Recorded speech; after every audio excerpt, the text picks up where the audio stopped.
Olha só o barulho que essa lavadora Consul está fazendo na agitação.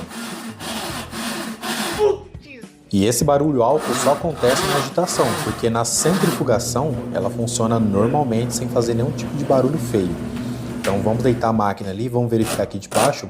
Eu percebi que a polia dela tá fazendo esse barulho e ela tá bem bamba, bem solta. Então vamos fazer a troca dessa polia por outra polia nova para resolver esse problema em si.